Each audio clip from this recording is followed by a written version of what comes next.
सुबह पीसी कर ली थी, इसलिए शाम को पीसी की आवश्यकता नहीं थी। किंतु अभी जो जामा मस्जिद के सदर जफर अली साहब का एक भ्रामक बयान आया, उसके कारण हमें दोबारा पीसी की आवश्यकता पड़ी। उन्होंने पूरा डिटेलिंग उनके बयान की हो रही है, लेकिन मुख्य बिंदु जिसमें उन्होंने सबको कंफ्यूज किया, और अभी भी उन्होंने हमें कहा कि जब लोगों ने मुझे कहा कि आप प्रशासन और पुलिस से मिले हुए हैं, इसलिए मुझे ये बयान देना पड़ा।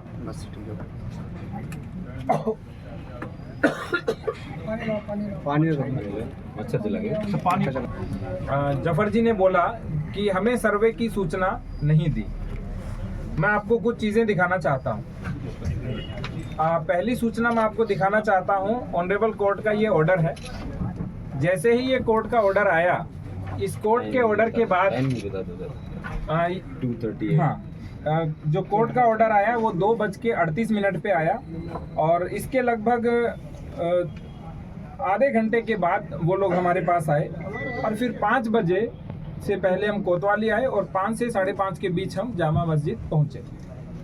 ये कोर्ट का ऑर्डर है, और उन्होंने बोला कि हमें सूचना नहीं दी, जबकि इस कोर्ट के ऑर्डर में बहुत स्पष्ट लिख रखा है कि मैं रमेश सिंह राघव अधिवक्ता को माननीय सिविल जज सीनियर डिवीजन संभल, जिनकी ओर से ये ऑर्डर हुआ था, उन्होंने कहा कि जो सर्वे की कार्रवाई है उसे फोटोग्राफी और वीडियोग्राफी कराकर 29 नवंबर 2024 तक प्रस्तुत करने के लिए नियुक्त करता हूं, और कि सर्वे की शेष कार्रवाई करने हेतु 24 नवंबर 2024 को प्रातःकाल 7 बजे से 11 बजे तक का समय निर्धारित किया जाता है। ये इसलिए उन्होंने बोला क्योंकि 19 तारीख को उन्होंने हमें रात्रि में एक पत्र दिया। वो पत्र ये है जिसमें स्पष्ट लिखा हुआ है कि वहाँ एक साथ 200 लोग मस्जिद के भीतर उपस्थित हो गए।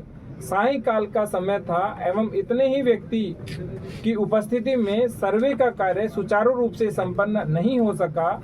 वहां उपस्थित जनप्रतिनिधि एवं अन्य व्यक्तियों द्वारा बार बार सर्वे की प्रक्रिया में अवरोध उत्पन्न किया जा रहा था एवं धमकी दी जा रही थी। अतः भविष्य में पुनः सर्वे की कार्रवाई संपन्न की जाएगी, जिसकी सूचना पृथक से सभी पक्षकारों को उपलब्ध कराई जाएगी, जिससे माननीय न्यायालय का आदेश का अनुपालन हो सके। ये मेरी प्रति थी, और एक कप्तान साहब को इन्होंने प्रति दी थी।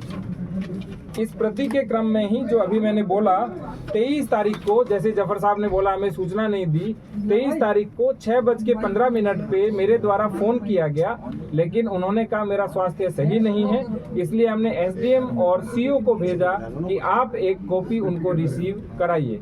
इससे पहले एडवोकेट कमिश्नर हमारे पास आए और उन्होंने हमें कहा कि मैं जाना चाहता हूं, तो हमने कहा पहले आप कॉपी रिसीव कराइए। तो उन्होंने कहा कि जो कॉपी है वो आप अपने माध्यम से रिसीव करा दीजिए।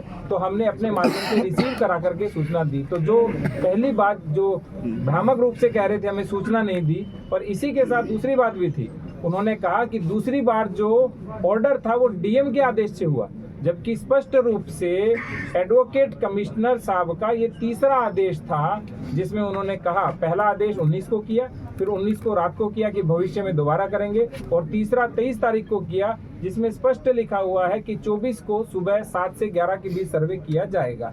और यही कॉपी अगले दिन सुबह जो उन्होंने कहा कि मेरे से छीन ली गई, वो कॉपी ये है, उनसे छीनी नहीं गई।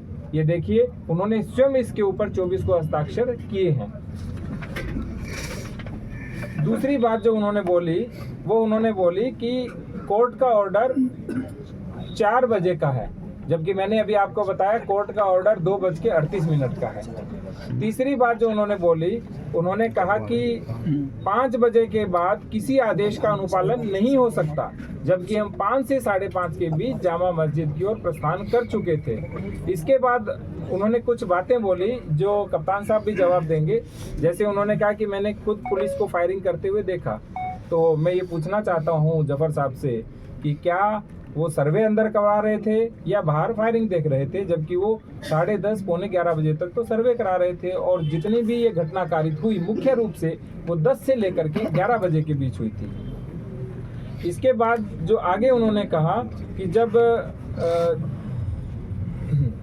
उन्होंने जफर साहब ने कहा कि पुलिस असली हथियार चला रही थी अपने। फिर दोबारा उन्होंने कहा पुलिस तमंचे चला रही थी।